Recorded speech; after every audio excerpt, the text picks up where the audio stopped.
So for this question, we're asked to design a gain controller, which is the K in this system here, which is able to produce a 3% overshoot.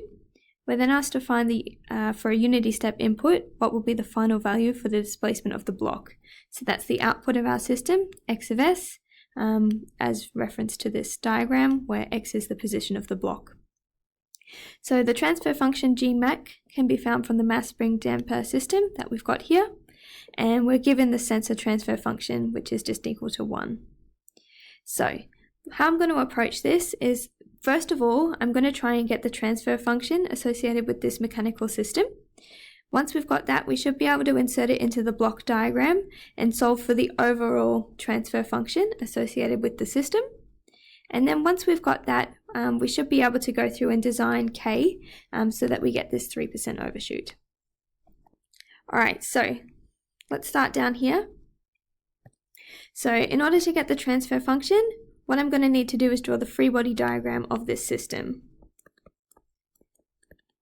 So taking out the mass and drawing all the forces onto it. So I'm going to assume that this mass is going to move in the positive x direction. So that's going to be mx double dot for the mass times acceleration term. We've got the force applied onto it. I'm going to drop the function of time thing and just put it as f.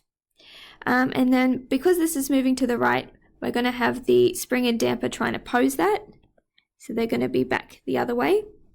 And we know that the force in a damper is proportional to the velocity, which is x dot, and the force in the spring is directly proportional to the displacement of that spring, which is x. So that's our free body diagram. Now we need to go through and sum the forces to be equal to the mass times acceleration. And this gives us the equation of motion.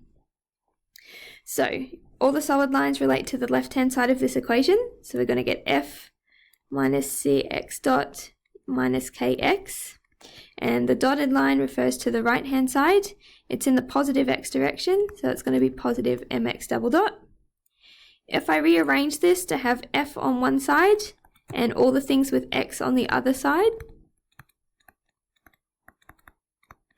and now I want to Laplace transform it so that I get rid of these derivatives with respect to time. So we know that force is a function of time, so when we transform it, I'm just going to turn it into the capital version of itself. M is a constant, but x we know is a function of time, so when we transform this, the x gets transformed from lowercase to capital, and the fact that we've got two derivatives with respect to time means that we end up with an s squared term. Same kind of pattern for this one, 1 dot, so 1s, and this one has no derivatives, so it just gets transformed. Now what we need is the actual transfer function associated with this system. So we can see it's supposed to go into this Gmec box, which means that output over input means that we need x divided by f.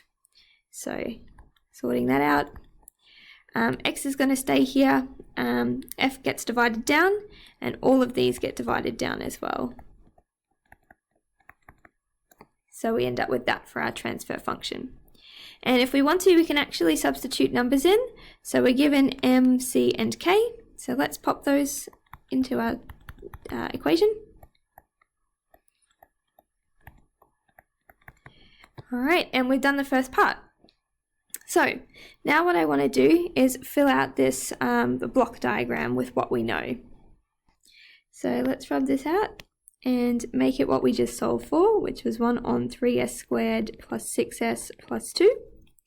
And the sensor we can rub out as well. We were told up in the question here that the transfer function for the sensor is 1 newtons per meter. That's the base units. These are all in base units, so they're all going to cancel out. So now what I can go ahead and do is find the overall transfer function associated with this block diagram. So my forward transfer function, so just what's on the top line, is going to be k multiplied by this. I'll call this G open.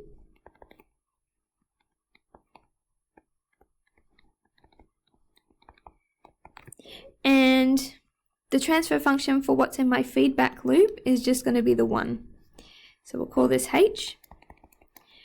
And now what we need to do is get the overall transfer function. Sometimes this is called the closed transfer function as well. Let's go with that. And we know for negative feedback, it looks like this. Okay, that's the general form of a transfer function for negative feedback. So all we need to do is go ahead and substitute into our equation.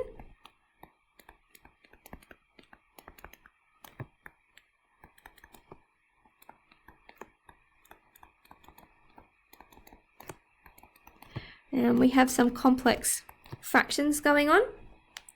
But we know when we have unity feedback, what this is going to simplify down to is the open transfer function with the addition of whatever's on the numerator ends up being added on the denominator as well. So you can either go through the process of simplifying down these complex fractions, or you can kind of shortcut it a bit knowing that we have this unity feedback. This is the pattern that it follows. So now that we have the overall or the closed transfer function, what we can do is start to think about the time response properties. So when we want to do time response stuff, we need to take out our characteristic equation, which is essentially the denominator of our transfer function, except that we want to make sure we have a 1 in front of the highest power. So we need to normalize this. If we divide the top and bottom lines by 3, we should get a 1 in front of our highest power.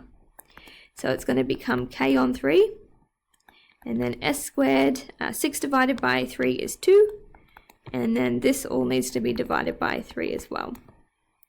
So we can take out our characteristic equation and equate it to the general form. So this is a second order system since the highest power is 2. So the general form for a second order system is this. And I've realized I dropped the s in here, sorry. Alright, so now we need to start equating together the constants in front of each s power. So if you start doing that, what you're going to notice is that you have too many unknowns compared to the number of equations that you can develop. So what we need is an extra piece of criteria for us to be able to solve for k. That's the one we're interested in. And we're given that if we go back up to where the question was, it tells us that we're looking to produce an overshoot of 3%. So from that, we should be able to calculate the zeta value. So let's go ahead and pre-work that step. So there's an equation for zeta based on the percent overshoot, which looks like this.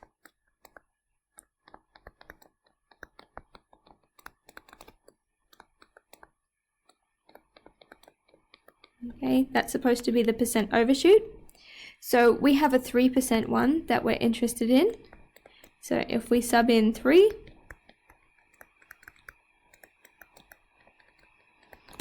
and solve, we end up with a damping ratio of 0.745 that we need to aim for. So this now can be used as one of the unknowns in our equation. So let's go through and start equating things together. We've got that 1 has to equal 1, which is all good. The next one we have is 2s has to equal this s. Alright, so that's what it simplifies to. And we know what zeta is, so we should be able to solve for omega n. Like this. And if we substitute in our 0.745, we end up with an answer of 1.343 rads per second. So we can now use this natural frequency in order to solve for k, because we can take the constants here and equate them together, and the only unknown should be k.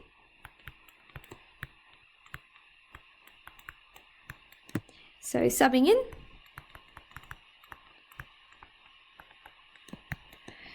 k works out to be about 3.408. So that's the answer that we were looking for. So the next thing that we were asked to look at was the final value that we would get when we were using that controller, and it was for a unity step input.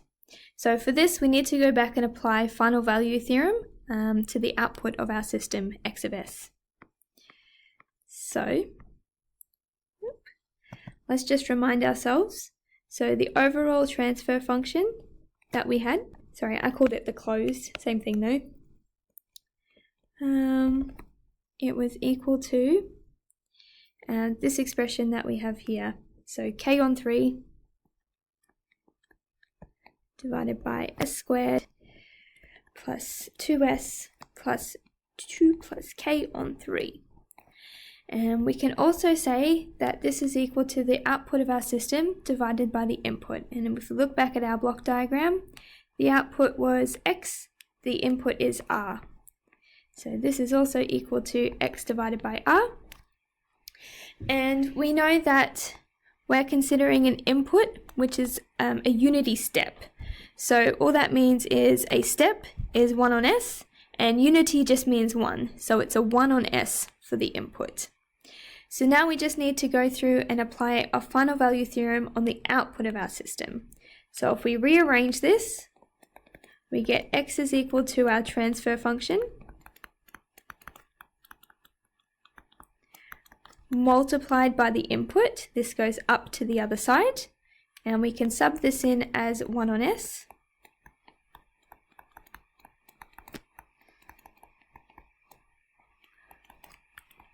Okay.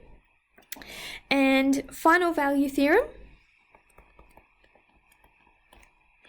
it's when the limit as s goes to 0 of s multiplied by our output. So our output is x. So let's go ahead and sub in again. So x we've just set is equal to all this.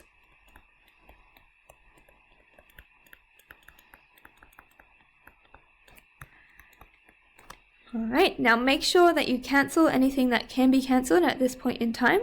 So we've got an s on the top line and an s on the bottom line. So these are going to cancel with each other. And now what we can do is substitute in our limit, which is s going to 0. So this goes to 0 and this goes to 0. All that we're going to be left with is k on 3 divided by 2 plus k on 3 on the bottom line. And we know that we've picked a k value of 3.408. So we just need to sub that in.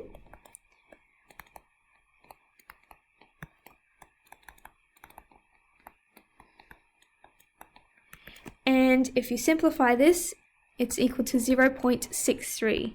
So that's the final value for our system. Now, if you have access to MATLAB, you're actually able to check what you've designed. So what I've done here is written myself a little code, set up the transfer function, I've put in the k value that I'm using. This here is our mechanical transfer function for the mechanical system. H was our feedback, which was equal to 1, and I've worked out what my closed loop transfer function or my overall transfer function should be, and I've applied a unity step input to that.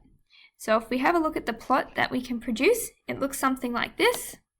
If you right click, you can bring up the characteristics, and if we look at the peak response, we should be able to find that we have an overshoot of 3%, which is what we designed for, so that's all on track. And the other thing we were interested in was the final value of our system, so that's like the steady state value when it gets to time is infinity. And if we have a look here, we've got a final value of 0.63. Again, that's what we calculated, so everything looks to be correct. So I think that's all there is for this question, and see you in a different video.